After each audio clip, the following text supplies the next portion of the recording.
이고 해결되게 하여 주옵소서. 예수님의 이름으로 기도합니다. 아멘.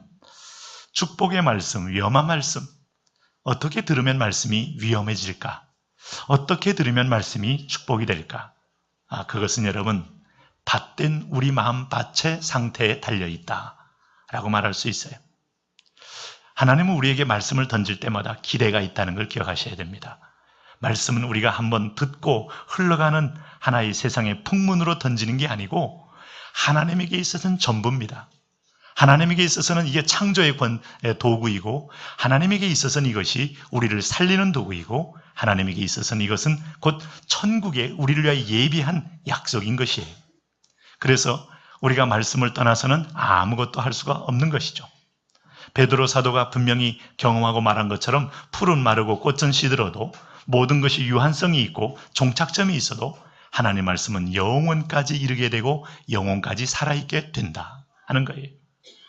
그런데 그 말씀이 하나님의 인격이고 하나님 자신이시고 그 말씀은 모든 것을 무에서 유를 창조하듯 권능이 있는데 이 권능이 권능되기 위해서는 하나님은 공허한 허공을 향하여 권능을 바라시지 않는다. 하나님은 텅 빈 광야를 향하여 권능을 바라시지 않는다. 하나님은 오늘 그 말씀에 밭된 하나님의 형상대로 지음받은 오늘 저와 여러분을 통하여 말씀의 권능을 행사하십니다. 그래서 하나님의 말씀은 한 번도 약화된 적이 없어요. 여러분 창세기 1장 2장의 창조의 권능의 언어는 지금도 동일한 권세를 갖고 있는 하나님의 언어입니다. 그것이 오늘 우리에게 능력이 되고 생명이 되기 위해서는 하나님은 말씀에 부응한 아름다운 밭, 복된 밭, 좋은 밭 되기를 원하시는 거죠. 하나님이 천국을 비유할 때 마태복음 13장에 여러분 밭의 비유만큼 우리에게 이해가 잘 되는 것이 없습니다. 농부는 꿈이 있습니다. 봄철을 만날 때 꿈이 있습니다. 봄에 핀 아름다운 꽃을 보면서 꿈을 꿀 수도 있고 또 봄에 핀 여러 가지 백화 만발을 보면서 그는 희망을 가질 수 있지만 그 희망의 종착점은 가을이에요. 봄에 파종하게 되면 여름을 지나고 몇 개월을 지나 바람도 맞고 비도 맞지만은 결국은 가을철에 그것이 술기가 나온 이후로 아주 열매를 맺는 탐스러운 열매가 있는 그 마지막 열매에 대한 꿈이기 때문에 농부는 오늘도 일할 의욕을 갖게 됩니다. 희망을 갖게 됩니다. 하나님이 저와 여러분에게 희망을 갖는 이유가 뭐예요? 오늘 여러분에게 오늘 말씀을 통하여 열매를 걷기 위함입니다. 그리고 하나님은 걷겠다는 분명한 의지를 가지고 계십니다. 여러분 그런 의미에서 보면 듣기만 하고 행하지 않는다 할 때 결국 말씀의 씨앗이 던져졌는데 이 안에서 반응이 없다, 나오지 않는다. 나와야 돼요. 밭에 던져진 이 씨앗은 밭을 뚫고 나와야 합니다. 나올 때 들어갈 때 모습이 아닙니다. 완전히 변화된 모습입니다. 완전히 새로운 모습입니다. 여러분 씨앗이 씨앗 그대로가 나오는 법이 있습니까? 씨앗 속에서 새로운 생명이 거듭나서 움터서 나오는 것처럼. 근데 밭에 씨앗을 던졌는데 나오지 않으면 이게 바로 죽은 밭이요. 이게 바로 죽음의 믿음이요. 이게 생명이 없는 믿음이요. 이렇게 되는 겁니다. 그런 의미에서 보면 말씀을 많이 듣는다는 것은 축복임이 틀림없지만 하나님의 말씀을 많이 듣고 또 말씀의 기적을 체험하고 하나님의 역사를 보는 것은 틀림없이 아름다운 기대, 위대한 기회를 갖는 건 틀림없지만 그 기회를 놓치게 되면 그것은 우리에게는 엄청난 심판이 될 수도 있다 하는 것을 기억하셔야 합니다. 오늘 주님께서 본문을 보시면 오늘 몇 가지 얘기를 가운데서 화라는 말이 2번이나 나오고 그리고 소돔이 그 동네보다 견디기 쉬우니라 라고 말하면서 심판 때에 14절 말씀 보니까 두로와 시돈이 너희보다 견디기 쉬우리라 하면서 오늘 너희를 향하여 주님은 아주 준열하게 질타하고 있는 것이죠. 여러분 오늘 이 질타받는 이 대상의 마을 사람들이 누굽니까? 13절 말씀 한번 같이 읽습니다. 같이 읽습니다. 화 있을진저 고라시나 화 있을진저 베세다야 너희에게 행한 모든 권능을 두로와 시돈에서 행하였더라면 그들이 벌써 베옷을 입고 제에 앉아 회개하였으리라. 화 있을진저 고라시나 화 있을진저 베세다야 베라세다 고라신 이건 하나의 지역 마을입니다. 예수님이 주로 활동하신 지역은 가버나움입니다. 가버나움에서 조금 올라가면 고라신이 있습니다. 자, 북동쪽으로 하면 베세다가 있습니다. 하나님 예수님께서는 가버나움에서 제자를 불러 모으셨습니다. 가버나움의 회당에서 하나님의 말씀을 가르쳤습니다. 그리고 그 건너편의 베세다 광야에서는 수많은 무리가 몰려왔을 때 그야말로 보리떡 5개, 물고기 2마리를 가지고 5,000명이 먹는 어마어마한 재창조의 역사를 행하여 주셨습니다. 그리고 하늘 양식에 대해서 설명도 했습니다. 여러분, 회당에서는 회당장 야이로의 딸을 고쳐주는 기적을 하나님 그 마을에서 행하였습니다. 베세다에서는 광야의 기적, 여러분 회당장 야이로의 딸이 죽었다가 사는 기적. 이 가버나움, 베세다, 고라시는 주님이 그 한 마을이, 한 지역권이에요. 거기서 어마어마한 기적을 행할 때 주님은 이게 일종의 퍼포먼스예요. 주님은 모든 사람을 고치기 위해서 온 거 아닙니다. 주님은 모든 사람의 질병을 하나하나 고쳐주기 위한 피지션이 아니에요. 물리적인 의사가 아니라 이 말이죠. 오늘 주님은 이걸 통하여 진정한 오늘 우리에게 있어서 던지고 싶은 메시지를 전하기 위하여. 그것이 뭔가 하면 오늘 주님이 원하는 것이 뭐겠어요? 주님이 전하고 싶어 하는 것은 단 하나입니다. 누가복음 3장에도 표현되어 있지만은 너희가 하나님의 말씀을 들을 때 나는 너희에게 말씀을 던질 때 너희를 밭으로 보는데 이 밭에서 이 말씀이 들어가서 썩어서 풍성한 열매를 맺는, 이걸 가리켜 우리 주님의 표현대로 하면 너희가 하나님의 말씀을 듣고 회개에 합당한 열매를 맺을지어다. 우리가 하나님 말씀을 들을 때 1차적인 반응은 회개입니다. 그래서 나의 잘못을 바라보는 겁니다. 나의 실체를 보는 겁니다. 내가 굉장히 괜찮은 사람이고, 내가 굉장히 신앙에 성숙을 했다고 믿는 사람이고, 내가 굉장히 교회를 오래 다녔고, 또 내가 굉장히 교회에서 직임도 얻었고, 내가 교회 문화에 익숙하고 설교의 패턴에도 익숙해졌지만은, 그러나 내가 열매가 없다면 심각한 하나님의 경고를 받는 거예요. 그리고 하나님은 우리를 향하여 오늘 화를 주기 위해서 부르신 게 아니라 우리를 향하여 하나님은 분명한 절박한 소원이 있다. 여러분, 봄에 맞이하는 농부의 마음을 한번 들어가 보시라고요. 농부가 어부로 출항하는, 바다로 출항하는 어부의 마음은 만선의 꿈이 있지 않습니까? 농부의 가슴 속에는 씨 뿌린 다음에 풍성한 열매입니다. 우리가 벼농사를 해도 이렇게 벼를 또 이렇게 벽씨를 뿌려서 그게 자라면 묘종을 배에 옮겨 심잖아요. 그러고 나서 그게 푸르게 자라서 그게 염소의 먹이로 만들기 위해서 벼를 심습니까? 안 그렇잖아요. 그게 다 오다가 결국 알을 통통하게 맺어서 이게 나중에 가을에 누렇게 돼요. 익어서 탈곡을 해서 오늘 나도 생명의 양식으로 먹고 너도 생명의 양식으로 먹겠다는 거 아닙니까? 그 열매가 없이 막판까지 푸르게 물들었다가 이게 다 쭉정이가 돼버린다면 농부는 여러분 그 밭을 버릴 수밖에 없고 포기할 수밖에 없죠. 하나님이 우리에게 말씀을 주는 이유는 오늘 우리가 듣기만 하는 데서 끝나는 게 결코 아니다. 이 말씀의 열매를 기대한다. 이 말씀의 역사를 기대한다. 할렐루야. 우리는 여러분 하나님 말씀을 받아서 역사를 이룰 하나님의 자녀입니다. 하나님의 불림받은 백성입니다. 하나님의 밭입니다. 그런 의미에서 보면 이것은 선택의 여지가 없는 거예요. 내가 열매를 맺을 수도 있고 맺지 않을 수도 있고 하는 적당한 신앙, 미지근한 신앙, 그 중간 정도 가는 신앙, 그리고 교회는 나올 정도의 신앙, 참 감사합니다만 저야 인간적으로야 너무 귀하죠. 다 고맙죠. 여러분이 나와주시는 것도 고맙고 들어주시는 것도 고맙고, 그래도 교회 와서 뭐라도 이렇게 얼굴 비추는 것도 고맙고. 네? 제 얼굴 보셨어요? 들어올 때마다 얼굴이 막 올라가잖아, 입꼬리가. 할렐루야. 그런데 주님은 이 정도에서 여러분을 평가하지 않으셔요. 여러분은 존귀한 분들이에요. 여러분은 하나님의 자녀입니다. 오늘 여러분은 하나님께서 일하실 왕같은 제사장으로서 기업과 열매가 없다면 하나님 나라 확장도 없고 전진도 없고, 그래서 이것은 하나님의 불가피한 마지막 선택. 그래, 하나님의 뜨거운 마음이 있는 거예요. 그의 농부가 농사를 망치면요, 일한 것이 모든 게 헛된 것이 됩니다. 그야말로 벼농사가 실패했으면 밭을 갈아 뒤엎어버리는 겁니다. 사과나무 심었습니다. 복숭아나무 심었습니다. 그게 다 죽정이가 되고 열매를 맺지 못하고 썩어 있으면 그것은 결국 다 따버리고 나무를 잘라버리듯 해야 할 겁니다. 그렇기 때문에 이건 심각한 문제요. 선택의 여지가 없는 문제다. 근데 오늘 이 고라신에서 행한 하나님의 기적, 벳세다에서 행하신 기적, 오늘 거기서 제자를 부르시고 거기서 들판에서 오병이어의 기적을 행하시고, 그리고 그 앞에 바로 코앞에 있는 그 호숫가에서 주님은 바로 바다 위를 걸으시며 바로 물 위에 떠서 걸으시는 주님을 보여주시고, 풍랑 가운데도 주님은 기도하시다가 제자들이 풍랑 속에 부르짖으니까 그런 풍랑을 뚫고 오셔서 그들에게 참다운 구원주가 누군가를 보여주시고, 각종 기적과 이사를 보여주신 이유는요, 제발 나를 제대로 믿고 말씀에 뿌리를 내려서 열매를 맺어라 하는 거예요. 네?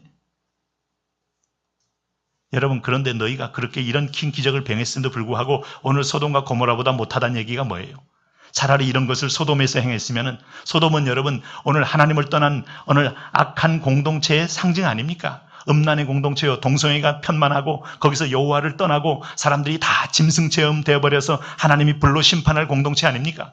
근데 그것보다도 못하다는 말이 뭐예요? 차라리 소돔에서는 그런 말도 내가 하지 않았지만 한번 경고만 했지만 너희에게는 눈앞에서 코앞에서 각종 하나님의 역사와 살아계심, 오늘 주님께서 회당장 야이로의 딸이 죽기를 기다리면서 완전히 숨이 끊어지자 주님은 올라가셔서 회당장 야이로의 딸을 살려내셨습니다.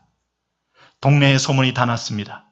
여러분, 한 가지 분명한 것은 주님은 죽은 자를 살리시는 능력이 있다면 오늘 여러분 암 3기, 췌장암, 여러분 갑상선 암, 오늘 여러분 무슨 여러분 이 근육암도 무심할 수 없더라고요. 근육 하나 걸리는데 팔만 잘라낸 게 아니고 결국 돌아가시더라고요.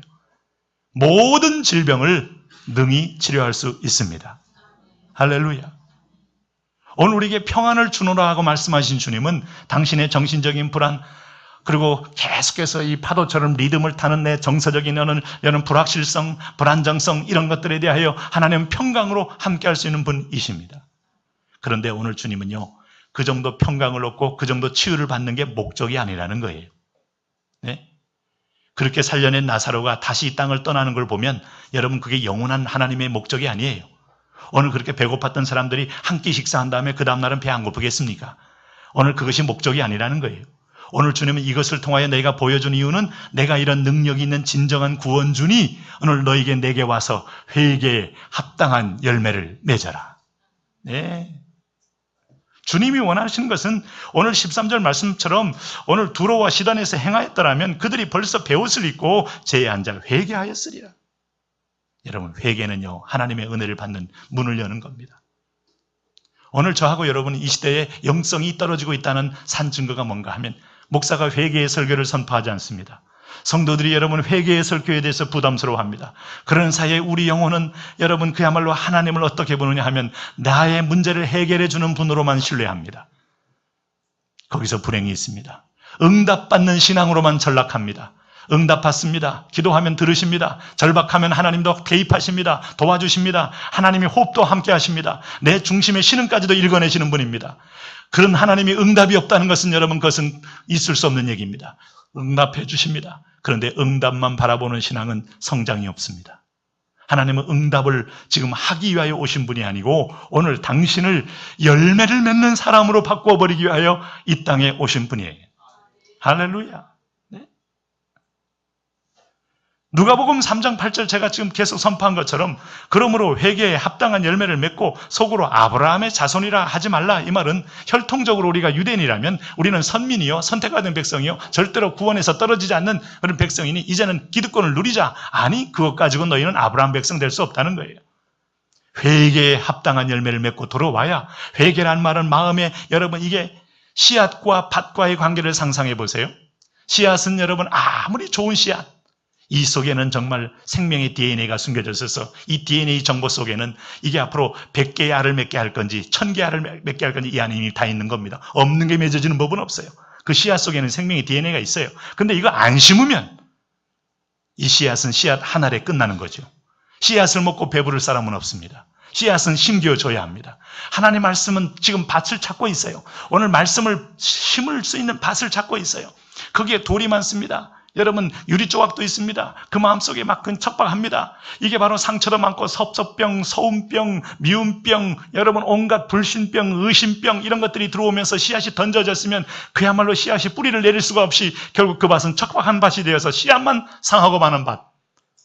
오늘 이런 밭 소돔이요, 고모라요, 벳세다요 하면서 주님이 탄식하신 이유가 여기 있어요. 만일 우리 속에 유리 조각을 다 걷어낸다면 자갈을 다 걷어낸다면 내 마음속에 있는 모든 가지 척박한 것을 걷어내고 오늘부터 촉촉한 걸음이 되듯 위로부터 내려오는 한번 생명이 자라는 걸 상상해 보세요. 네? 이슬이 내리면 이슬을 쫙 펴서 머금고 태양이 피면 태양의 얼굴을 향하여 쫙 쳐다보는 주바라기가 되며 밭은 여러분 거름으로 촉촉해져서 단비가 오르면 싹 흡수하는 밭이 된다면은 이 옥토 같은 밭이 된다면 반드시 거기서 그 씨앗은 뿌리를 내리고 줄기가 솟아오르죠. 그리고 나서 기대할 것은 아주 달콤하고 좋은 열매들 맺어지게 되는 것이죠. 할렐루야. 하나님 그것이 목적이라는 걸 잊지 마세요. 합당한 열매, 드림의 열매. 그렇다면 오늘 내가 병이 있습니다. 이거 낫게 해주세요. 낫게 할 수 있다니까요. 내가 가난합니다. 하나님 물질 좀 주세요. 줄 수 있다니까요. 하나님 내가 관계가 어렵습니다. 좀 풀어주세요. 그 사람이 나를 좋아하게 만들어주세요. 하실 수 있습니다. 그런데 여러분 오늘 내가 변하지 않는 응답 중심적인 신앙은 가짜입니다. 그래서 열매가 없는 것이고 그래서 거기서 주저앉아 있는 것이고 사단은 끊임없이 하나님을 향하여 무당 종교처럼 만들어라. 하나님을 향하여 너는 그다음 이방 종교처럼 그대로 구하기만 해라. 그대로 기복적으로 계속 요청만 해라. 하나님은 복의 원천인데 하나님 말씀한 복은 들은 복이 아니었어요. 하나님이 복 주었다는 말은 하나님으로부터 오는 복을 말합니다. 창조 때 땅을 복 주었습니다. 새들을 복 주었습니다. 고기를 복 주었습니다. 그리고 사람을 복 주었습니다. 근데 그 복의 본질 중에 하나는 하나님과의 관계를 통하여 복 주어지는 거예요. 여러분, 하나님과 관계가 열리면 모든 것들이 자연스럽게 풀려지고 열려지고 메인 것에서 자유함을 얻게 되는 거예요. 예수님이 오셨는데도 불구하고 이 생명 덩어리잖아요. 하늘의 양식 덩어리잖아요. 이 구원 덩어리잖아요. 그럼에도 불구하고 예수님을 먹으면 사는 거죠. 영의 양식으로. 근데 여러분 예수님이 왔을 때 제자들이 또 아니면 유대인들이 다 영접했나요? 안 했잖아요. 마태복음 11장 18절에 오늘 요한이 와서 먹지도 마시도 아니하며 저희가 말하기를 귀신 들렸다 하나 이렇게 말합니다. 여러분 요한을 향하여 귀신 들렸다고 말하는 게 누군가? 유대인들입니다. 요한이 여러분 광야에 외치는 자의 소리입니다. 그가 외치는 메시지는 하나입니다. 회개하라 천국이 가까웠느니라. 약대토롯을 입고 그 다음에 역석청을 먹어가며 그는 그야말로 광야의 아들로서 가장 예수님 닮은 모습이었죠. 어쩌면. 그러면서 하늘의 말씀을 선포합니다. 요한의 입에는 요한은 소리요. 요한은 소리요. 요한은 메시지예요. 요한은 말씀이에요. 근데 사람들이 그 말씀을 들을 때 회개라는 말을 처음에 접하게 됩니다. 회개는 돌이키는 겁니다. 돌이켜서 나를 주님께로 던지는 겁니다. 그리고 오늘 그것이 완전히 말씀과 용에 대해서 하나가 되는 거 말합니다. 그러니 말씀과 내가 이질적인 게 아니에요. 나의 생각, 말씀의 생각 다른 게 아니고 말씀이고 내 생각이 되고 내가 말씀 생각이 되고 요한계시록 3장 20절 말씀처럼 내가 그 안에 들어가 그로 더불어 먹고 그는 나로 더불어 마시는 완전히 말씀 앞에 녹아지는 자로 들어가야 열매가 맺어지기 시작하는 거죠. 그런데 사람들은 그것은 싫어합니다. 하나님으로부터 능력은 받기 원합니다. 하나님으로부터 부는 쌓기 원합니다. 하나님의 힘을 빌어서 우리가 권세를 얻기 원합니다. 수많은 무리들이 모일 때마다 그런 생각합니다. 그런데 메시지는 이상합니다. 회개하라. 너를 바꾸라는 거예요. 너의 중심을 바꾸어라. 너의 모든 쥐고 있는 걸 내려놓아라. 너의 탐심도 내려놓아라. 너의 죄악도 하나님 앞에 표출하며 드리며 그의 긍휼을 덧입어라. 야, 사람 이거 싫은 거죠. 죽기보다 싫은 겁니다. 이게 인간의 본질이에요. 이게 여러분 타락한 본성입니다. 그게 살 길인 줄 알기 때문에 못 고치는 거예요. 살 길이 아니라 죽을 길입니다. 내가 하나님께 나를 보내면 살아납니다. 역사가 일어납니다. 예? 하나님을 쥐고 여러분 인생에 여러분 오늘 내가 하나님이 나를 나의 도구로 쓰려고 하지 마시고 내가 그 손에 붙들리기를 구하시며 던져보세요. 그러니까 요한이야말로 뱃속에서부터 이미 성령 충만한 사람이었어요. 그런 요한을 향하여 귀신 들렸다고 하는 거 보니까 이들의 편견, 이들의 기득권에 매여 있는 생각들이 얼마나 완고한지를 보여주는 거죠. 엄밀한 의미에서는 성령 회방죄를 짓는 거죠. 그러면서 예수님을 향하여 그 다음에 이어서 말하는 게 이겁니다. 인자는 와서 먹고 마시며 말하기를 보라 먹기를 탐하고 포도주를 즐기는 사람이요 세리와 죄인의 친구로다 하니 지혜는 그 행한 일로 인하여 옳다함을 얻느니라. 여러분 예수님이 언제 한번 예수님의 식탁에서 식탁 공동체의 역할을 많이 열어놓고 배설을 하셨습니다마는 주님이 먹는 거 이렇게 탐식을 가지고 막 정신없이 먹은 그런 예가 거의 없어요. 주님은 이 먹는 것은 곧 오늘 하나님 말씀과 너의 밭과의 연합처럼 하나님 말씀을 먹어야 살고 천국은 축제요 하나님과 함께하는 동행하는 기쁨을 설명하기 위해서 함께 했습니다마는 사람들은 그 예수님 보고 비난의 어떤 도구로 삼습니다. 저가 참 탐식하고 포도주를 즐기고 죄인과 함께하는 자 이렇게 하면서 주님 자체를 거부할 여러분 나름의 이유를 찾기 시작합니다. 나름의 이유로 그는 방패를 맞습니다. 울타리를 칩니다. 불행한 거죠. 예수님이 귀신을 쫓아냅니다. 사람들은 바알세불 귀신을 힘입어서 쫓아냈다고 매도합니다. 그러는 가운데서 그분이 가지고 있는 말씀을 순종할 기회, 회개할 기회를 스스로 놓쳐버리는 어리석은 자리에 들어갑니다. 그러니까 여러분, 말씀을 자꾸 듣는 것은요, 하나님이 한 가지로 계속 회개를 촉구하는 것이다 라고 생각하셔도 돼요. 하나님의 말씀이 자꾸 들려집니다. 아침에도 들려지고 점심때도 들려지고 저녁때도 설교를 들려지고 지난주에도 들었던 말씀이 또 들려지고, 하나님은 너희가 돌이키기를 원하시는 거죠. 할렐루야. 여러분, 돌이켰다고 생각하십니까? 밭처럼 한번 완전히 말씀이 나와 용이 되십니까? 뿌리가 내려왔습니까? 솔라오십니까? 열매를 맺습니까? 네? 오늘 벳세다에서 기적을 행할 때 얼마나 많은 무리가 모였어요. 오늘 주님께서 소경을 고치고서 하신 말씀이 그거예요. 뭐라고? 이 벳세다에서 소경을 고칠 때 주님이 하는 말이 그겁니다. 마을로 들어가지 말라. 삼가 암에게도 말하지 말라. 이상하지 않습니까? 네? 주님께서 마을로 들어가지 말라는 이유가, 눈 감겼던 사람이 눈을 뜨게 되면 온 동네 다니면서 자기를 보여주고 예수가 나를 고쳤다 설명을 해야 복음 증거에 도움이 될 거 아니에요. 굳이 주님이 할 필요가 없는 말을 굳이 당부하는 이유가 뭐예요? 왜냐하면 이 사람들의 밭의 상태를 보고 있기 때문이에요. 이 씨를 여러분 그 밭에 던져봐야 버리는 씨요, 새들이 와서 집어먹는 씨요, 마음이 딱딱하고 완고하고 고집이 세고 완고하여 더 이상 들어갈 수 없는 밭이기 때문에 오늘 마을로 들어가지도 말아라. 왜냐하면 이 사람들은 그저 나를에게 벌떼처럼 몰려와서 내 능력으로 눈도 났고 중풍병도 났고 안진병도 일어나고 그거 아마 응답만 받고 떠난다. 응답만 받고 떠난다. 섬길 마음이 없다. 주님의 사람이 될 마음이 없다. 하나님의 놀라운 하늘의 세계관을 가지고 인생을 변화시킬 마음이 없다. 그러니 여러분, 예수님 믿어도요, 그 문턱에서만 겨우 맛만 보고 냄새 맡는 거 하고 그분의 앞에 쑥 들어와서 십자가를 바라보는 신앙과 십자가를 통과하는 신앙은 다른 거예요. 오늘 여러분, 오늘 주님이 나는 한번 죽었다 하고 거듭나져야 열매가 맺어지기 시작하는 겁니다. 내 자존심, 내 완악함, 내 교만함, 나의 생각, 나의 고집, 나의 판단, 옳다는 것들이 모조리 한번 못 박힘을 받아야 회복과 역사가 일어나는 겁니다. 할렐루야. 여러분, 그런 은혜가 임하시기를 바랍니다. 왜냐하면 여러분은 하나님이 지금 꿈꾸는 놀라운 왕같은 제사장이요, 하나님께서 열방을 세울 사람이요. 우리가 북한을 보면 좀 신기하잖아요. 저게 무너져야 하는데 안 무너지잖아요. 네? 정상적인 시스템이 아니잖아요. 정상적인 게. 뭐 국가라고 보기에는 일개 집단이고, 집단으로 보기에도 저건 거의 마피아 수준의 집단이고, 그러니까 두목이 있는데 무너지질 않아요. 네? 이게 뭘까요? 하나님의 능력이 없어서요? 손이 짧아서요? 그리고 하나님께서 저 위세에, 하나님이 3대의 그 독재 위세에 눌려서 더 이상 하나님도 더 이상 손댈 수 없어서요? 지겨워서요? 아니죠. 오늘 우리가 푹 썩는 회개하고 돌이켜. 회개는 돌이키면 원래 내 모습이 거듭나는 거예요. 변하는 거예요. 오늘 당신에게 복음을 전합니다. 당신에게 하나님 말씀이 선포됩니다. 내가 변하지 않는 건 가짜입니다. 응답만 받고 끝나는 건 가짜입니다. 여러분, 오늘 관계가 풀렸습니다. 돈이 생겼습니다. 오늘 하나님께서 나를 열어줬습니다. 길을 열어줬습니다. 이걸로 끝나면 가짜란 말이에요. 내가 변하기 시작해야 돼. 할렐루야.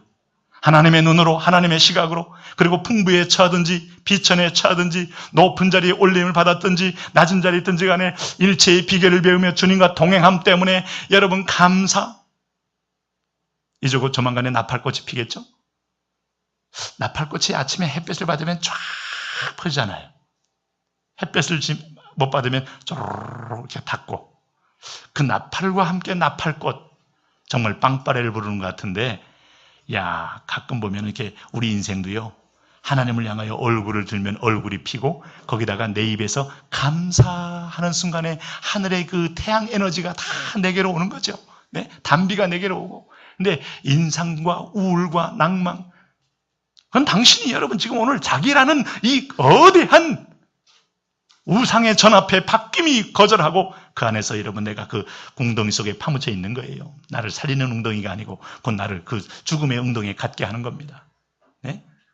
당신의 우울한 어느 여러분 마음의 한 미입은 저변까지 하나님의 은총의 빛이 들어오도록 여세요. 감사로 여세요. 할렐루야.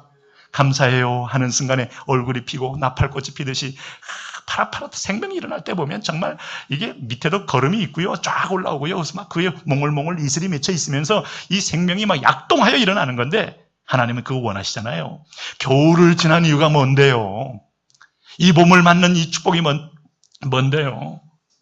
하나님은 세상 속에서 지금 다 보면 뿌리도 없고 다 척박한 마음밭에 다 고목나무요. 다 보면 다 뿌리가 죽어가는 나무요. 다 벌써 열매 없는 나무들이요. 그런 가운데서 농부의 심장을 가지고 썩은 나무, 고목나무를 걸어내고 비로소 진짜 열매 맺는 나무를 심어서 오늘 물된 동산이 되게 하고 새들도 깃들게 하고 많은 분들도 우리의 열매를 통하여 살아서 먹고 누리게 하는 축복을 위하여 저와 여러분을 부르셨어요. 할렐루야.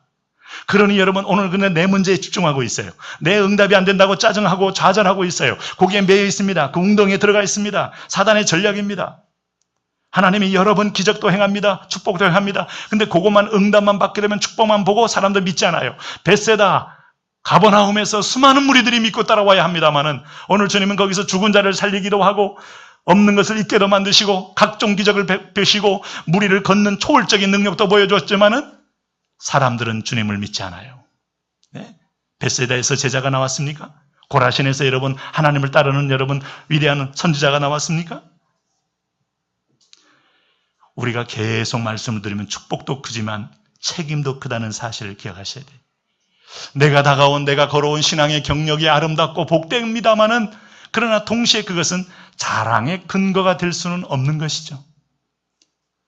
교회의 지위를 아름다운 지위를 얻습니다. 섬김의 지위입니다. 축복의 지위입니다. 장로가 되었든 권사가 되었든 집사가 되었든 목사가 되었든 복된 지위 아니겠습니까? 그러나 내가 받은 지위는 자랑의 근거가 아니라 섬김이요 기회요. 네? 결국 정확한 개념은요. 내가 남보다 교육을 더 많이 받았어요? 그렇다면 그것은 받은 것만큼의 부르심 받은 책임이요 사명이죠. 사명이죠. 사명. 네? 남보다 재산이 더 많아요? 자랑할 근거가 있는 게 아니고 청지기가 뭘 자랑합니까? 네? 사명이죠. 사명. 나는 그 오프라 윈프레가 가지고 있는 한마디의 말을 통하여 그의 세계관과 건강한 정신성을 보게 되는 게 그가 어릴 적 9살부터 사촌에게 그 성폭행 당하면서 지속적인 그런 그 정신이 혼미해지고 인생이 파괴되는 그런 어둠을 터널을 통과하면서 주님 만난 다음에 그가 변화되어서 이제는 영향력 있는 여성 세계 1위, 그럼 미국에서 가장 여류로서는 가장 큰 부자, 이렇게 되는데, 그걸 자기가 만끽하며, 이건 내 거야 하는 이런 생각보다는 그가 말하는데 툭 던지는 말이 명언이에요. 가진 것은 특권이 아니고 사명입니다. 하는 말 속에는 그동안 연단 속에 배워진 하나님의 원리가 그 안에 숨어 있는 거 아닙니까? 네? 우리가 많이 들었다는 것은 하나님 앞에서 우리가 이미 월드와이드 교회가 여러분 왕 같은 제사장의 비전과 꿈을 갖게 됐다는 것은 특권인과 동시에 사명인 거죠. 받은 대로 사명을 따라 어떻게 순종하에 따라서 풍성한 열매가 민족 앞에 열매를 맺는 거고 우리 공동체 앞에 맺는 거고 우리 가족 앞에 맺는 겁니다. 내 자신의 인생에 맺는 겁니다. 주님이 누가복음 12장에 알지 못하고 맞을 일을 행한 종은 적게 맞으리라. 물이 많이 받은 자에게는 많이 찾을 것이요 많이 맡은 자에게는 많이 달라 할 것이니라. 그렇습니다. 이 사람들이 왜 믿지 않았을까 하는 내용을 보면 15절에 가버나움이 대변되고 있어요. 여러분 가버나움 어떻습니까? 15절 같이 한번 읽습니다. 시작. 가버나움아 내가 하늘까지 높아지겠느냐 음부에까지 낮아지리라. 사람은요 하나님 앞에서 자기를 높여지는 것이 죄의 본질입니다.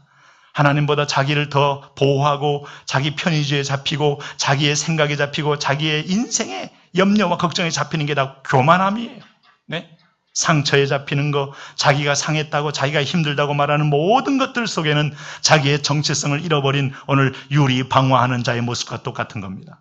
가버나움은 우리는 얼마든지 예수님이 여기서 제자를 불렀고 예수님의 주 활동 무대고 주 선교 무대니 어떤 면에서 그걸 영적 교만함으로 가졌는지 몰라요. 근데 하나님은 너는 교만함은 있을지 모르지만 순종함은 없었기에 너에게는 열매가 아무것도 없도다. 너는 음부까지 낮아지리라 하는 거죠. 네? 혹시 여러분 우리가 가버나움 출신 아닌가요? 우리는 벳세다 출신 아닌가요? 고라신의 출신은 아닐까요? 네? 진정한 회개는 단순히 죄를 깨닫는 게 아닙니다. 돌이키는 거예요. 나를 완전히 통째로 보내는 거예요. 믿음이 한참 자라야 하는 게 아니고 결단입니다. 여러분 겨자씨만한 믿음일지라도 심어버리는 건 결단이에요. 오늘 마가복음 9장에서 누가복음 9장에서 귀신 들린 아이 아버지에게 내가 이 아이가 언제부터 이렇게 되느냐 어릴 적부터니이다. 할 수 있으시거든 이 아이를 우리를 불쌍히 여기사 도와주옵소서 했더니 주님이 할 수 있거든이 무슨 말이냐. 믿는 자에게 능치 못함이 없느니라 하는 가운데 이 아이 아버지가 주여 내가 믿나이다. 나의 믿음 없는 걸 도와주옵소서. 믿음이 작아요. 미미해요. 그러나 심겨지는 겁니다. 심겨지는 겁니다. 나를 통째로 이제는 기도를 한번 바꿔보시기 바랍니다. 이거 달라 저거 달라 하는 기도도 주님은 아십니다. 이제 익히 들으셨어요. 한두 번 하신 게 아니니까 잘 하시잖아요 지금. 근데 하나님 내 생을 드립니다. 내 삶을 드립니다. 내 감정을 드립니다. 용납하지 못하는 몸도 드립니다. 하나님 잊지 못하는 아픔도 그냥 올려드립니다. 나를 통째로 드립니다. 할렐루야. 심어버리시는 거예요. 여기서 회개와 역사가 일어나는 거예요. 네? 여러분 어느 사회든 간에 살인죄는 살인죄로 다르잖아요. 근데 여러분 성경 보니까 미워하는 사람은 천국에 못 갔고 살인한 사람은 천국 갔어요. 도대체 여러분 도대체 말도 안 되는 상황이 왜 생깁니까? 한 가지밖에 없습니다. 십자가의 강도는 살인 강도였지만은 회개함으로 인하여 천국이 열렸고 오늘 여러분 사람의 요한일서 3장 15절 말씀처럼 곧 형제를 미워하는 자는 살인한 자의 영성이 그 속에 없느니라. 영성이 없다는 말 여러분 그냥 이게 비유적으로 한 말이 아닙니다. 이게 그냥 관념적으로 한 말이 아닙니다. 그 미움에 붙들려 있고 네 그런 가운데서 한 번 더 회개할 기회. 여러분 하나님은 오늘 우리에게 양심을 물으지 않습니다. 자 우리는 여러분 아무리 변화되었어도 체질을 바꿀 수 없어요. 여전히 죄의 체질이요 원망 체질이요 때로는 우리는 낙심 체질이요 불신 체질이요 어떤 때는 우리가 의심 체질이요 어떤 때는 정욕 체질이요. 그런데 우리에게 구원이 있어요? 오늘 그 체질이 올 때마다 계속해서 한 번 더 회개하며 나를 보내는 데서 문이 열리고 저 도성 만세반석이 열리고 천국이 열리고 하늘문이 열리고 오늘 하나님의 놀라운 열매가 맺어지게 되는 것이에요. 가룟 유다 얼마나 양심적인 사람인데요. 네? 그는 예수님 팔기 전에 괴로워한 사람이 아니라 팔고 난 다음에 더 괴로워한 사람입니다. 손에 받은 은 30을 가지고 예수님을 바꿨다는 사실 앞에 3년 동안 자기의 스승이었고 은사했던 분을 바꿨다는 사실 앞에 그는 이 돈을 쓸만한 어떤 그런 비양심적인 인물이 아니었어요. 그는 이것을 쓰지 않고 버렸습니다. 그리고 이 죄책감에 너무나 죄송한 마음에 나는 나 같은 인간은 살 자격이 없어 하고 그는 목매달아 죽었습니다. 얼마나 양심적입니까? 성경은 그 양심적인 가룟 유다를 천국 갔다고 말하지 않습니다. 제 곳으로 갔느니라. 왜냐하면 가룟 유다에게 회개가 없습니다. 여러분 회개가 없다는 인생은 불행한 겁니다. 회개는 하나님께로 드리는 겁니다. 회개는 자기 양심에 충실한 게 아닙니다. 자기 생각에 충실한 게 아닙니다. 하나님의 말씀에 충실하여 말씀을 믿고 나를 드리는 겁니다. 그런 가운데 십자가의 강도처럼 구원의 문이 열립니다. 나 같은 죄인도 쓰임받아 기믹두가 변하여 하나님의 귀한 복음의 통로가 되듯 하나님은 그 역사를 이루어 가시는 거죠. 할렐루야. 한국교회 주기철 목사님 같은 분만 있다면 누가 목사 되겠습니까? 나 같은 사람 못 됩니다. 그러나 기믹두가 됐지 않습니까? 그가 하나님께 드리는 순간에 그의 인생을 하나님이 도구로 삼으시고 그를 통하여 열매를 맺게 하는 것처럼 나 같은 죄인 하나님 믿음이 큰 위대한 조모 목사님처럼 큰 믿음으로 몇십만 명을 품을 만한 큰 교회의 큰 그릇 이러면 누가 목사 되겠어요? 그런데 겨자씨만한 믿음일지라도 심겠다고 삶을 드리고 인생을 보내고 말씀에 이끌려 나를 들여보낼 때부터 기적은 열리고 역사는 열려지게 되는 거예요. 핑계할 수 없는 하나님의 세계 속에는 믿음을 주시니까 믿음을 심기를 바라는 것뿐임. 오늘 여러분은 축복의 밭으로 뚫려서 막 나로 인하여 30배 이상의 초월적인 기적 주인공이 되시기를 바랍니다. 네? 그래서 사도 베드로는요. 결단보다 귀한 게 믿음이라는 걸 알았어요. 주여 내가 주를 버리지 않겠나이다. 아무리 결심해도 무너지는 나를 보면서 하나님이 선물로 준 믿음을 내가 순종하여 나가는 이 성령에 따라 나가는 이 길 이것이 진짜 열매고 사람을 살린다. 그래서 베드로전서 1장 7절을 열면서 베드로가 베드로의 이름으로 처음으로 말씀을 받아서 성령을 따라 기록한 말씀이 베드로전서인데 그 1장에 처음으로 열면서 믿음은 금보다 귀하며 믿음은 보배로운 믿음이다. 오늘 여러분 인생 속에 가장 보배로운 게 뭔가? 하나님의 말씀을 액면대로 믿고 순종하여 들어가는 겁니다. 할렐루야. 올해가 여러분 어렵습니까? 아니요. 순종하는 자에게 하나님의 필요를 경험하게 될 것입니다. 오늘 순종하는 자에게 하나님의 예비한 기적을 맛보게 될 겁니다. 네? 오늘 우리가 순종하면 하나님이 기어코 저 북녘을 우리에게 기회로 줄 겁니다. 요즘 청년들이 9급 공무원 시험 보는데 20만 명이 몰렸다 그래요. 7급까지 합하면 30만 명이 공무원 시험에 매달리고 있어요. 공무원들 위대해요. 그것도 다 대학 졸업해가지고 막 공무원 시험 보겠다고 또 입시학원처럼 가가지고 막 그러고 있으니 그래봤자 뽑히는 사람은 400, 일반 행정직 430대 1이. 우리 젊은이들 정말 갈 곳이 없어요. 하나님은 대한민국의 이 손놀림을 실패하신 것인가? 저는 그렇게 생각하지 않습니다. 하나님이 실패한 적이 없잖아요. 하나님은 준비하고 계십니다. 할렐루야. 근데 우리의 순종이 크면 블루오션처럼 엄청난 인력들이 엄청난 공무원 시험 준비하던 30만이 우르르 북녘으로 갈 날이 곧 오게 될 거예요. 신기해지기를 바라는 거예요. 그 영적 주체가 우리입니다. 여러분, 북한에 대해서 터준다, 뭐 한다 하면서 이것이 끊임없이 이게 되느냐 하는데 서독에서는 그렇게 안 봅니다. 서독보다 훨씬 조건이 좋다는 거예요. 네? 그래서 북한의 지하자원을 200경으로 봅니다. 200경원. 한국의 자본과 기술과 북한의 자원과 노동력이 결합되면서부터, 그리고 어떤 분은 이미 벌써 우리나라 사람이 아님에도 불구하고 오스트리아의 어떤 이 교수는 벌써 한국의 이 통일 이유를 다 혼자서 그림을 다 그려놨어요. 우리는 다 이게 지금 이 짜증나고 막 힘들어 하는데 불구하고 벌써 이미 비전이 보입니다. 곧 열매가 보이는 거예요. 복숭아를 심을 때 그 복숭아 열매가 막 보듯이 보는 거예요. 네? 중요한 건 밭의 상태가 안 좋으니까 열매가 안 나오는 것이지. 네? 이분은 뭐 하는가 하면 150만의 인민군을 해체하지 말고 이걸 잘 조종해서 이용하라. 막 충고까지 해줍니다. 그리고 우리 독일이 통일할 때는 독일 통일은 쉬웠던 것처럼 보이지만 독일 통일은 소련 연방이 붕괴되면서 시장이 소멸되어 가지고 사실상 독일이 제품을 만들어서 팔 데가 없었다. 한국은 지금 중국이라는 거대 시장이 기다리고 있는데 뭘 걱정이냐. 다 보이고 있어요. 그분들은 다 보고 있어요. 우리만 통일 70년도 안 되는데 앞으로 되겠어. 내 땅이나 지키고 있어야지. 이럴 때 그냥 심으셔요. 할렐루야. 심으셔요. 확 따라가세요. 말씀이 하나 들린 걸 한 주간 올인하세요. 올인. 주여 내가 믿나이다. 내가 나의 믿음 없는 걸 도와 주옵소서. 뚫리고 열리면 젊은이가 3포가 변하여 여러분 3비전이 될 것이고 7비전이 될 것이고, 오늘 우리 월드와이드에 꿈꿨던 하나님의 비전과 축복이 우리를 통하여 수많은 열매로 오늘 나와 가정과 공동체와 자녀들과 다음 세대에게 맺혀지게 될 것이다. 주님, 그런 기전이 있습니다. 하나님 아버지, 그렇습니다. 주님의 그림이 훨씬 큽니다. 나는 하나님 여기 아파요 저기 아파하는데 주님은 근원적으로 나를 치료하여 달려가는 인생 만들기 원하며 주는 인생 만들기 원하며 수많은 열매를 통하여 많은 사람이, 때로는 새들이 때로는 사슴이 와서 물된 동산처럼 거닐며 함께 누리는 하나님 나라에 대한 비전이 있습니다. 들을 때마다 하나님, 내가 회개합니다. 내가 내려놓습니다. 내가 결단합니다. 하나님, 나의 회개가 주님 계속되게 하여 주셔서 하늘의 문이 열리게 하여 주옵소서.